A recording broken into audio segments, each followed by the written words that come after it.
5. Los efectos de la división del trabajo. La división del trabajo es la consecuencia provocada por la consciente reacción del hombre ante la desigualdad de circunstancias naturales. Por otro lado, la propia división del trabajo va incrementando esa disparidad de las circunstancias de hecho. A causa de ella, las diversas zonas geográficas asumen funciones específicas en el complejo del proceso de producción. Debido a esa diversidad, determinadas áreas se convierten en urbanas, otras en rurales. Se ubican en diferentes lugares las distintas ramas de la industria, de la minería y de la agricultura. Más importancia aún tiene la división del trabajo para aumentar la innata desigualdad humana.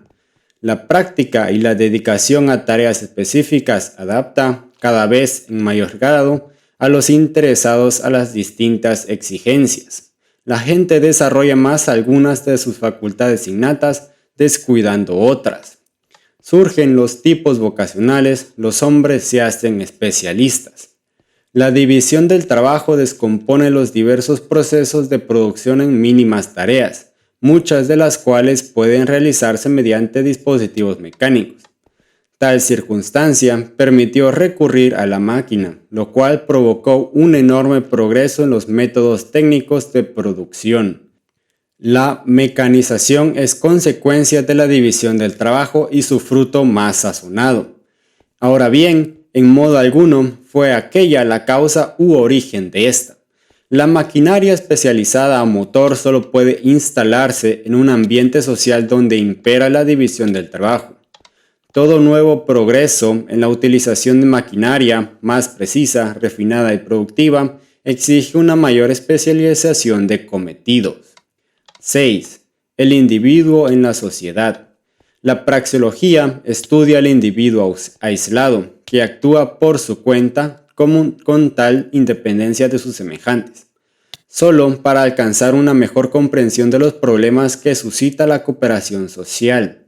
El economista no afirma que hayan existido alguna vez tales seres humanos solitarios y autárquicos, ni que la fase social de la historia humana fuera precedida de otra durante la cual los individuos vivieran independientes, vagando como animales en busca de alimento. La humanización biológica de los antepasados no humanos del hombre y la aparición de los primitivos lazos sociales constituyen un proceso único. El hombre aparece en el escenario del mundo como un ser social. El hombre aislado, insociable, no es más que una construcción arbitraria. La sociedad brinda al individuo medios excepcionales para alcanzar todos sus fines. El mantenimiento de la sociedad constituye, pues, para el hombre, el presupuesto esencial de toda actuación que pretenda llevar a buen fin. El delincuente contumaz, que no quiere adaptar su conducta a las exigencias de la vida bajo un sistema social de cooperación, no está dispuesto, sin embargo, a renunciar a ninguna de las ventajas que la división del trabajo proporciona. No pretende deliberadamente destruir la sociedad. Lo que quiere es apropiarse de una porción de la riqueza conjuntamente producida mayor que la que el orden social le asigna. Se sentirá desgraciadísimo si se generalizara su conducta antisocial, provocándose el inevitable resultado de regresar a la indigencia primitiva. Es erróneo mantener que el hombre, al renunciar a las supuestas ventajas inherentes a un fabuloso estado de naturaleza y pasar a integrar la sociedad, se haya privado de ciertas ganancias y tenga justo título para exigir indemnización por aquello que perdió. Es totalmente inadmisible la idea según la cual todo el mundo estaría mejor viviendo en un estado asocial. La existencia misma de la sociedad, se dice, perjudica a la gente. Lo cierto es que solo gracias a la mayor productividad de la cooperación social ha sido posible que la especie humana se multiplique en número infinitamente mayor de lo que permitirían los medios de subsistencia producidos en épocas de una más rudimentaria división del trabajo. Todo el mundo goza de un nivel de vida mucho más elevado que el disfrutado por sus salvajes antepasados. El estado de naturaleza se caracteriza por la máxima inseguridad y pobreza. No pasa de ser una ensoñación romántica lamentar los felices días de la barbarie primigenia. En el estado salvaje, esos mismos que se quejan no habrían seguramente alcanzado la edad viril y aún en tal caso, no hubieran podido disfrutar de las ventajas y comodidades que la civilización les proporciona. Si Jean-Jacques Rousseau y Friedrich Engels hubiesen vivido en aquel estado de naturaleza que describen con tan nostálgicos suspiros, no habrían dispuesto del ocio necesario para dedicarse a sus estudios y para escribir sus libros. Una de las grandes ventajas que el individuo disfruta gracias a la sociedad es la de poder vivir a pesar de hallarse enfermo o incapacitado físicamente. El animal doliente está condenado a muerte. Su debilidad enerva el esfuerzo necesario para buscar alimentos y para repeler las agresiones. Los salvajes sordos, miopes o lisiados perecen. En cambio, tales flaquezas y defectos no impiden al hombre adaptarse a la vida en sociedad. La mayoría de nuestros contemporáneos sufre deficiencias corporales que la biología considera patológicas. Muchos de esos lisiados, sin embargo, han contribuido decisivamente a hacer la civilización. La fuerza eliminadora de la selección natural se debilita bajo las condiciones sociales de vida. De ahí que haya quienes afirmen que la civilización tiende a menoscabar las virtudes raciales. Tales afirmaciones tienen sentido solo si se contempla la humanidad como lo haría un ganadero que quisiera criar una raza de hombres dotados de específicas cualidades. La sociedad, sin embargo, no es ningún criadero de sementales para producir determinado tipo de individuos. No existe ninguna norma natural que permita apreciar qué es lo deseable y lo indeseable en la evolución biológica del hombre. Cualquier módulo que en este sentido se adopte por fuerza ha de ser arbitrario, puramente subjetivo, exponente tan solo de un juicio personal de valor. Los términos mejoramiento o degeneración racial carecen de sentido si no es relacionándolos con un determinado plan trazado para organizar toda la humanidad. Es cierto que la fisiología del hombre civilizado se haya adaptada para vivir en sociedad y no para ser cazador en las selvas vírgenes. El mito de la comunión mística. Mediante el mito de la comunión mística se pretende impugnar la teoría praxeológica de la sociedad. La sociedad, dicen los defensores de esa doctrina, no es el resultado de la acción humana deliberada, no supone ni cooperación ni distribución de cometidos. La sociedad brota de profundidades insondables como fruto del impulso innato de la propia esencia del hombre. Hay quienes opinan que la sociedad es fruto de aquel espíritu que es la realidad divina y una participación en el poder y en el amor de Dios por virtud de unomistia. Para otros, la sociedad es un fenómeno biológico. Es el resultado que produce la voz de la sangre. Es el lazo que une los descendientes de comunes antepasados entre sí y con su común progenie. Es esa misteriosa armonía que surge entre el campesino y la greba que trabaja. Hay quienes realmente experimentan estos fenómenos psíquicos. Hay gente que siente esa unión mística, anteponiéndola a todo. También hay personas que creen escuchar la voz de la sangre y que con todo el alma aspiran a esa fragancia única que despide la bendita tierra natal. La experiencia mística y el rapto extático indudablemente son hechos que la psicología ha de estimar reales, al igual que cualquier otro fenómeno psíquico debidamente constatado. El error de las doctrinas que nos ocupan no estriba en el hecho de admitir semejantes fenómenos, sino en suponer que se trata de circunstancias ordinarias, que surgen con independencia de toda consideración racional. La voz de la sangre que liga al padre con el hijo no era ciertamente escuchada por aquellos salvajes que desconocían la relación causal entre la cohabitación y la preñez. Hoy en día, cuando este hecho es bien conocido, puede sentir la voz de la sangre el hombre que tiene plena confianza en la fidelidad de su esposa. Pero si sobre esto último existe alguna duda, de nada sirve la voz de la sangre.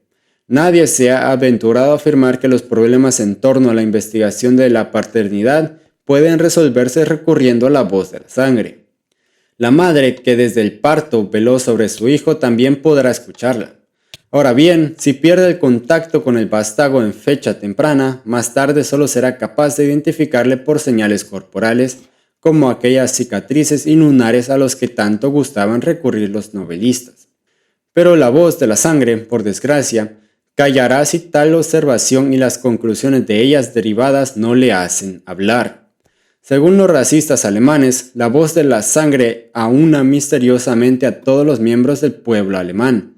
La antropología, sin embargo, nos dice que la nación alemana es una mezcla de varias razas, subrazas y grupos. En modo alguno es una familia homogénea descendiente de una estirpe común. El eslavo recientemente germanizado, que no ha mucho cambio sus apellidos por otros de sonido más germánico, cree que está ligado por lazos comunes a todos los demás alemanes. No oye ninguna voz interior que le impulse la unión con sus hermanos o primos que siguen siendo checos o polacos. La voz de la sangre no es un fenómeno primario e independiente, es fruto de consideraciones racionales. Precisamente porque el individuo se cree emparentado a través de una común especie con otras gentes determinadas, experimenta hacia ellas esa atracción y sentimiento que poéticamente se denomina voz de la sangre. Lo mismo puede decirse del éxtasis religioso y del místico amor a la tierra vernácula. La unión mística del devoto creyente está condicionada por el conocimiento de las enseñanzas básicas de su religión. Solo quien sepa de la grandeza y gloria de Dios puede experimentar comunión directa con Él. La venerable atracción del terruño patrio depende de la previa articulación de una serie de ideas geopolíticas. Por eso, ocurre a veces que los habitantes del llano o de la costa incluyan en la imagen de aquella patria a la que aseguran estar fervientemente unidos y apegados. Regiones montañosas para ellos desconocidas y a cuyas condiciones no podrían adaptarse, solo porque esas zonas pertenecen al mismo cuerpo político de que son o desearían ser miembros. Análogamente, dejan a menudo de incluir en esa imagen patria, cuya voz pretenden oír, regiones vecinas a las propias de similar estructura geográfica cuando forman parte de una nación extranjera. Los miembros pertenecientes a una nación o rama lingüística o los grupos que dentro de ella se forman no están siempre unidos por sentimientos de amistad y buena voluntad. La historia de cualquier nación es un rico muestrario de antipatías y aún de odios mutuos entre los distintos sectores que la integran. En tal sentido, basta recordar a ingleses y escoceses, a yanquis y sudistas, a prusianos y bávaros. Fue ideológico el impulso que permitió superar dichos antagonismos, inspirando a todos los miembros de la nación o grupo lingüístico aquellos sentimientos de comunidad y de pertenencia que los actuales nacionalistas consideran fenómeno natural y originario.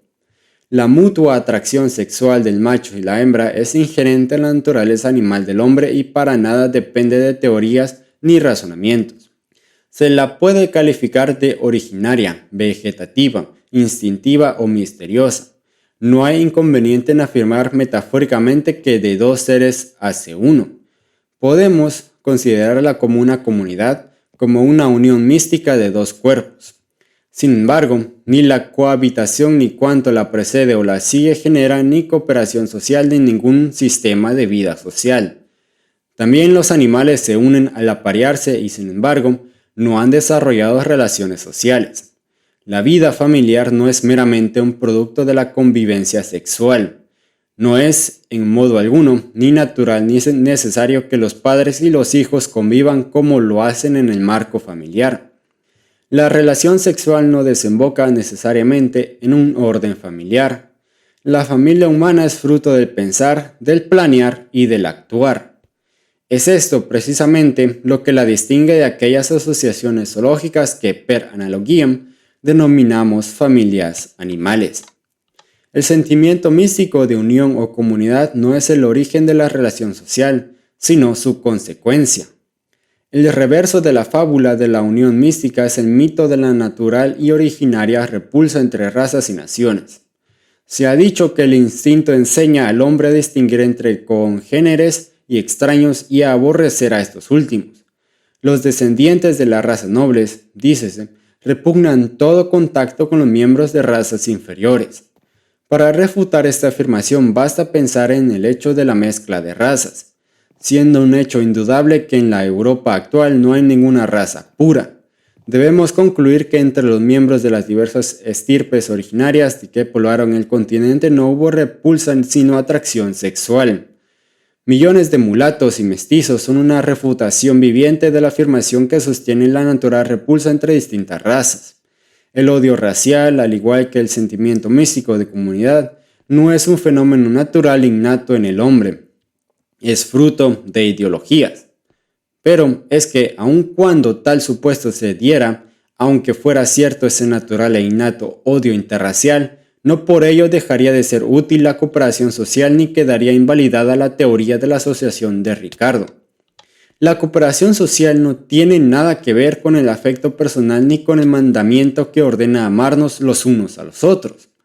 La gente no coopera bajo la división del trabajo porque deban amarse unos a otros. Cooperan porque, de esta suerte, atienden mejor los propios intereses. Lo que originariamente impulsó al hombre a acomodar su conducta a las exigencias de la vida en sociedad, a respetar los derechos y las libertades de sus semejantes y a reemplazar la enemistad y el conflicto por la colaboración pacífica, no fue el amor, ni la caridad, ni cualquier otro sentimiento de simpatía, sino el propio egoísmo bien entendido. 7. La gran sociedad. No todas las relaciones interhumanas son relaciones sociales. Cuando los hombres se acometen mutuamente en guerras de exterminio total, cuando luchan entre sí tan despiadadamente como si se tratara de destruir animales feroces o plantas dañinas, entre las partes combatientes existe efecto recíproco y relación mutua, pero no hay sociedad. La sociedad implica acción concertada y cooperativa en la que cada uno considera el provecho ajeno como medio para alcanzar el propio. Guerras de exterminio sin piedad fueron las luchas que entre sí mantenían las hordas y tribus primitivas por los aguaderos, los lugares de pesca, los terrenos de caza, los pastos y el botín. Se trataba de conflictos totales. Del mismo tipo fueron en el siglo XIX los primeros encuentros de los europeos con los aborígenes de territorios recién descubiertos. Pero ya en épocas primitivas, muy anteriores a los tiempos de los que poseemos información histórica, comenzó a germinar otro modo de proceder. La gente ni siquiera al combatir llegaba a olvidar del todo las relaciones sociales previamente establecidas. Incluso en las pugnas contra pueblos con quienes antes no habían existido contactos, los combatientes comenzaban a darse cuenta de que pese a la transitoria oposición del momento, era posible entre seres humanos llegar posteriormente a fórmulas de avenencia y cooperación. Se pretendía perjudicar al enemigo, pero, sin embargo, los actos de hostilidad ya no eran plenamente crueles y despiadados. Al combatir con hombres, a diferencia de cuando luchaban contra las bestias, los beligerantes pensaban que había en la pugna ciertos límites que convenía no sobrepasar. Por encima del odio implacable, la furia destructiva y el afán de aniquilamiento flotaba un sentimiento societario. Nacía la idea de que el adversario debía ser considerado como potencial asociado en una cooperación futura, circunstancia esta que no convenía olvidar en la gestión bélica. La guerra dejó de considerarse como la relación interhumana normal.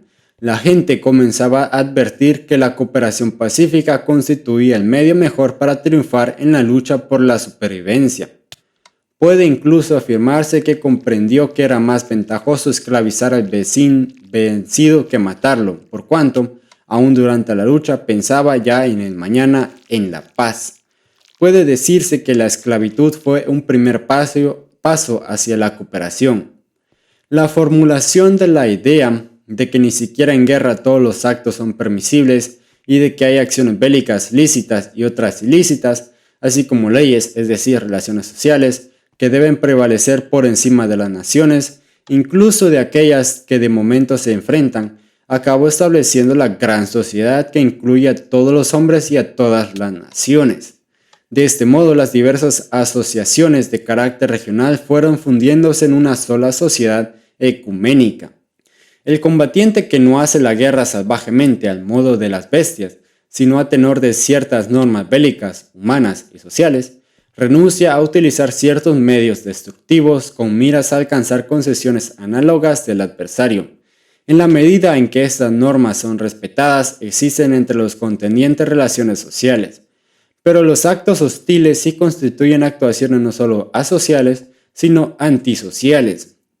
Es un error definir el concepto de relaciones sociales, de tal suerte que se incluye entre las mismas actos tendentes al aniquilamiento del oponente y a la frustración de sus aspiraciones. Mientras las únicas relaciones existentes entre los individuos persigan el perjudicarse mutuamente, ni hay sociedad ni relaciones sociales. La sociedad no es una mera interacción. Hay interacción e influencia recíproca entre todas las partes del universo, entre el lobo y la oveja devorada, entre el microbio y el hombre a quien mata, entre la piedra que cae y el objeto sobre el que choca. La sociedad, al contrario, implica siempre la actuación cooperativa con miras a que todos los participantes puedan alcanzar sus propios fines. 8. El instinto de agresión y destrucción. Se ha dicho que el hombre es una bestia agresiva cuyos innatos instintos le impulsan a la lucha y a la matanza y a la destrucción. La civilización, al crear una humanitaria laxitud innatural que aparta al hombre de sus antecedentes zoológicos, pretende acallar esos impulsos y apetencias. Ha transformado al hombre en un ser esculiado y decadente, que se avergüenza de su animalidad y pretende vanamente tildar de humanismo verdadero a su evidente degradación. Para impedir una mayor degeneración de la especie es preciso liberarla de los perniciosos efectos de la civilización, pues la civilización no es más que una hábil estratagema inventada por seres inferiores. Estos son tan débiles que son incapaces de vencer a los héroes fuertes, demasiado cobardes para soportar su propia aniquilación, castigo que tienen bien merecido, impidiéndole su perezosa insolencia servir como esclavos a los superiores. Por ello recurrieron a la argucia, invirtieron los eternos criterios de valor absolutamente fijados por las inmutables leyes del universo. Arbitraron unos preceptos morales según los cuales resultaba virtud su propia inferioridad y vicio la superioridad de los nobles héroes. Es preciso desarticular esta rebelión moral de los siervos trastocando todos los valores.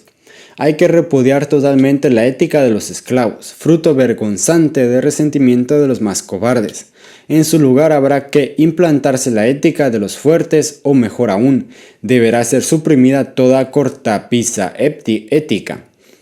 El hombre tiene que resultar digno heredero de sus mayores, los nobles brutos de épocas pasadas. Se suele denominar estas doctrinas darwinismo social o sociológico. No es el caso de decidir aquí si esta terminología es o no apropiada. En todo caso, no hay duda de que es un grave error calificar de evolutivas y biológicas unas filosofías que alegremente osan afirmar que la historia entera de la humanidad, desde que el hombre comenzó a alzarse por encima de la existencia puramente animal de sus antepasados no humanos, es tan solo un vasto proceso de progresiva degeneración y decadencia.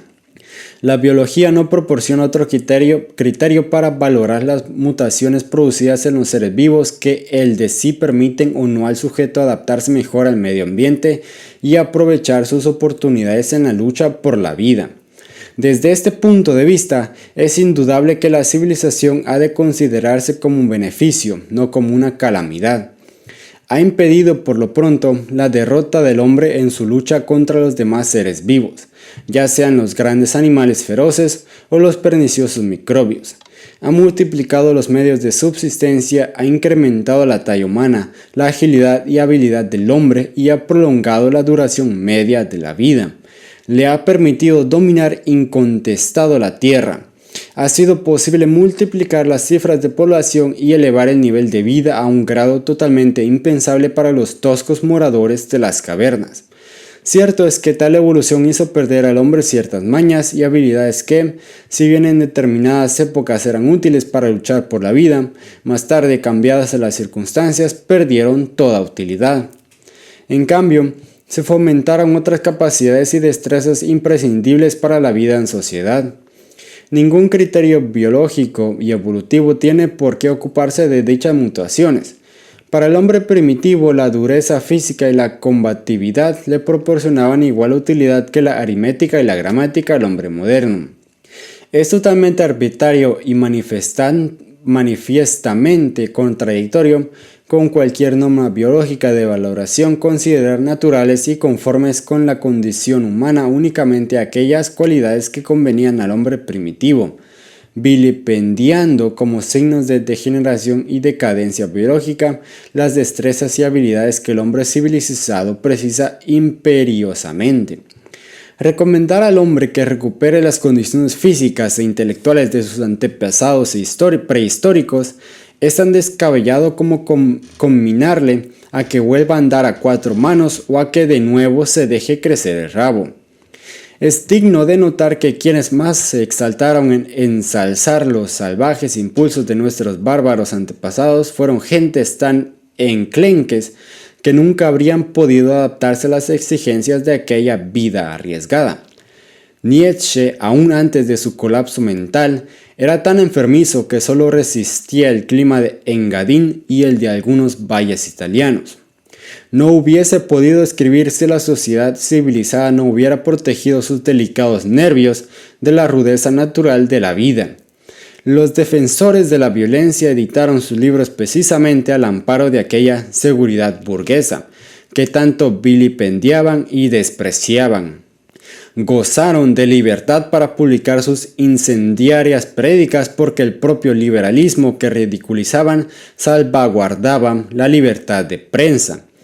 Se habrían desesperado si se hubieran visto privados de las facilidades de la civilización tan escarnecida por su filosofía. Qué espectáculo el del tímido George Sorel cuando, en su elogio de la brutalidad, llega a acusar al moderno sistema pedagógico de debilitar las innatas tendencias violentas. Se puede admitir que para el hombre primitivo era innata la propensión a matar y a destruir, así como el amor a la crueldad. También a efectos dialécticos se puede aceptar que durante las primeras edades las tendencias agresivas y homicidas abogaran en favor de la conservación de la vida. Hubo un tiempo en que el hombre fue una bestia brutal. No hace al caso averiguar si el hombre prehistórico era carnívoro o herbívoro. Ahora bien, no debe olvidarse que físicamente el hombre era un animal débil, de tal suerte que no habría podido vencer a las fieras carniceras de no haber contado con un arma peculiar, con la razón. El que el hombre sea un ser racional, que no cede fatalmente a toda apetencia, que ordena su conducta con racional deliberación, desde un punto de vista zoológico no puede estimarse antinatural. Conducta racional significa que el hombre, ante la imposibilidad de satisfacer todos sus impulsos, deseos y apetencias, renuncia a los que considera menos urgentes. Para no perturbar el mecanismo de la cooperación social, el individuo ha de abstenerse de dar satisfacción a aquellas apetencias que impedirían la aparición de las instituciones sociales. Esa renuncia indudablemente duele, pero es que el hombre está eligiendo. Prefiere dejar insatisfechos ciertos deseos incompatibles con la vida social para satisfacer otros que únicamente, o al menos solo de modo más práctico, pueden ser atendidos bajo el signo de la división del trabajo. Así emprendió la raza humana el camino que conduce a la civilización, a la cooperación social y a la riqueza. Ahora bien, dicha elección ni es irrevocable ni definitiva. La decisión adoptada por los padres no prejuzga cuál será la de los hijos. Estos pueden libremente preferir otra. A diario se pueden trastocar las escalas valorativas y preferir la barbarie a la civilización o, como dicen algunos, anteponer el alma a la inteligencia, los mitos a la razón y la violencia a la paz. Pero es necesario optar. No se puede disfrutar a un tiempo de cosas incompatibles entre sí. La ciencia, desde su neutralidad valorativa, no condena a los apóstoles del Evangelio de la violencia por elogiar el frenesí del asesinato y los deleites del sadismo. Los juicios de valor son siempre subjetivos y la sociedad liberal concede a cualquiera el derecho a expresar libremente sus sentimientos. La civilización ha enervado la originaria tendencia a la agresión, a la ferocidad y a la crueldad características del hombre primitivo. En muchos individuos civilizados aquellos impulsos solo están adormecidos y resurgen violentamente tan pronto como fallan los frenos con que la civilización los domeña. Basta, a este respecto, recordar los indecibles horrores de los campos de concentración nazis. Los periódicos continuamente nos informan de crímenes abominables que atestiguan de la dormida tendencia a la bestialidad incita en el hombre. Las novelas y películas más populares son aquellas que se ocupan de violencias y episodios sangrientos. Las corridas de toros y las peleas de gallos siguen atrayendo a multitudes. Si un escritor afirma que la chusma ansia la sangre incluso que él mismo también, tal vez esté en lo cierto, igual que si asegura que el hombre primitivo se complacía en matar. Pero comete un grave error si cree que la satisfacción de tan sádicos impulsos no pone en peligro la propia existencia de la sociedad. Si afirma que la civilización verdadera y la sociedad conveniente consisten en dar rienda suelta a las tendencias violentas, homicidas y crueles de la gente, o si proclama que la represión de dichos impulsos brutales perjudica el progreso de la humanidad, de tal suerte que suplantar el humanitarismo por la barbarie impediría la degeneración de la raza humana. La división social del trabajo y la cooperación se fundan en la posibilidad de solucionar pacíficamente los conflictos. No es la guerra, como Heráclito decía, sino la paz el origen de todas las relaciones sociales. El hombre, además de los instintos sanguinarios, abriga otras apetencias igualmente innatas. Si quiere satisfacer estas, habrá de reprimir sus tendencias homicidas. Quien desee conservar la propia vida y salud en condiciones óptimas y durante el tiempo más dilatado posible, deberá admitir que respetando la vida y salud de los demás atiende mejor sus propias aspiraciones que mediante la conducta opuesta. Podrá lamentar que nuestro mundo sea así, pero, por más lágrimas que derrame, no alterará la severa realidad. De nada sirve criticar esta afirmación aludiendo a la irracionalidad. Ningún impulso instintivo puede ser analizado de modo racional, ya que la razón se ocupa solo de los medios idóneos para alcanzar los fines deseados, pero no de los fines últimos en sí. El hombre se distingue de los restantes animales en que no cede a los impulsos instintivos si no es con un cierto grado de voluntariedad. Se sirve de la razón para, entre deseos incompatibles, optar por unos u otros. No puede decirse a las masas: dad rienda suelta a vuestros afanes homicidas porque así vuestra actuación será genuinamente humana y mediante ella incrementaréis vuestro bienestar personal. Al contrario, conviene advertirles: si dais satisfacción a vuestros deseos sanguinarios, habréis de renunciar a la satisfacción de otras muchas apetencias. Deseáis comer, beber, vivir en buenas casas, cubrir vuestra desnudez y mil cosas más, las cuales solo a través de la sociedad podéis alcanzar. No se puede tenerlo todo, es preciso elegir. Podrá resultar atractiva la vida arriesgada, también habrá quienes gusten de las locuras sádicas, pero lo cierto es que tales placeres resultan incompatibles con aquella seguridad y abundancia material de la que nadie en modo alguno quiere prescindir. La praxeología como ciencia no debe discutir el derecho del individuo a elegir y a proceder en consecuencia. Es el hombre que actúa, no el teórico, quien en definitiva decide. La función de la ciencia, por lo que a la vida y a la acción atañe, no estriba en formular preferencias valorativas, sino en exponer las circunstancias reales a las cuales forzosamente el hombre ha de atemperar sus actos, limitándose simplemente a resaltar los efectos que las diversas actuaciones posibles han de provocar. La teoría ofrece al individuo cuanta información pueda precisar para decidir con pleno conocimiento de causa. Viene a formular como si dijéramos un presupuesto, una cuenta de beneficios y costes. No cumpliría la ciencia su cometido ni si en esa cuenta omitiera algunas de las rúbricas que pueden influir en la elección y decisión finales. Falsas interpretaciones de la moderna ciencia natural, especialmente del darwinismo. Algunos modernos antiliberales, tanto de derecha como de izquierda, pretenden amparar sus tesis en interpretaciones erróneas de los últimos descubrimientos efectuados por la ciencia biológica. 1. Los hombres no son iguales. El liberalismo del siglo XVIII, lo mismo que el modernismo e igualitarismo, partía de aquella evidente verdad según la cual todos los hombres fueron creados iguales y gozan de ciertos derechos inalienables. Ante tal afirmación, los defensores de la filosofía biológica social aseguran que la ciencia natural ha demostrado ya, de modo irrefutable, que los hombres no son iguales entre sí. La contemplación de la realidad tal cual es prohíbe especular en torno a unos imaginarios derechos naturales del hombre, porque la naturaleza es insensible y no se preocupa ni de la vida ni de la felicidad de los mortales. Al contrario, es un regular y férreo imperativo.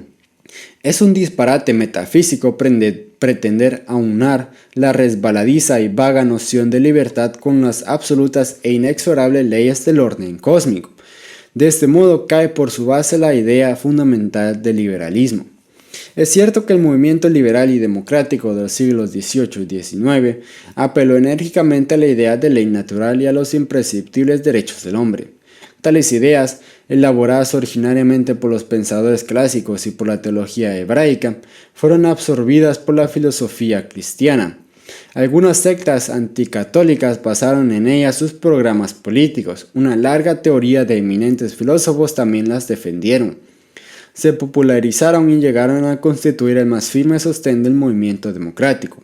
Aún hoy en día hay muchos que las defienden, pasando por alto el hecho indudable de que Dios o la naturaleza crea desiguales a los hombres.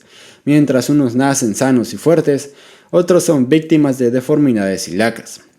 Según ellos, todas las diferencias entre los hombres no son sino fruto de la educación, de las oportunidades personales y de las instituciones sociales. Las enseñanzas de la filosofía utilitaria y de la economía política clásica nada tienen que ver con la teoría de los derechos naturales. Lo único que les interesa es la utilidad social. Recomiendan la democracia, la propiedad privada, la tolerancia y la libertad no porque sean instituciones naturales y justas, sino porque resultan beneficiosas.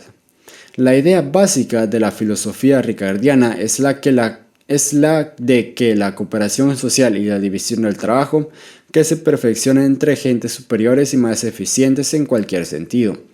De un lado y de otro, gentes inferiores y de menor eficiencia igualmente en cualquier aspecto, beneficia a todos los intervinientes. El radical Bentham gritaba: derechos naturales puro dislate, derechos naturales e imprescindibles vacua retórica. En su opinión, el único fin del gobierno debería estribar en proporcionar la mayor felicidad al mayor número posible de ciudadanos. De acuerdo con lo anterior, Bentham, al investigar qué debe estimarse bueno y procedente, se desentiende de toda idea preconcebida acerca de los planes y proyectos de Dios o de la naturaleza, incognoscible siempre. Prefiere limitarse a estudiar qué cosas fomentan en mayor grado el bienestar y la felicidad del hombre. Malthus demostró cómo la naturaleza, que restringe los medios de subsistencia precisados por la humanidad, no reconoce derecho natural alguno a la existencia. Demostró que si se hubiera dejado llevar por el natural impulso a la procreación, el hombre nunca habría logrado liberarse del espectro del hambre. Proclamó, igualmente, que la civilización y el bienestar solo pueden prosperar en tanto en cuanto el individuo logra dominar mediante un freno moral sus instintos genésicos. El utilitarismo no se opone al gobierno arbitrario y la concesión de privilegios personales porque resulten contrarios a la ley natural, sino porque restringen la prosperidad de la gente. Preconiza la igualdad de todos ante la ley, no porque los hombres sean entre sí iguales, sino porque entender que tal política beneficia a la comunidad. La biología moderna, al demostrar la inconsistencia de conceptos tan ilusorios como el de la igualdad de todos los hombres, no viene más que a repetir lo que el utilitarismo liberal y democrático proclamó, y ciertamente con mayor fuerza argumental.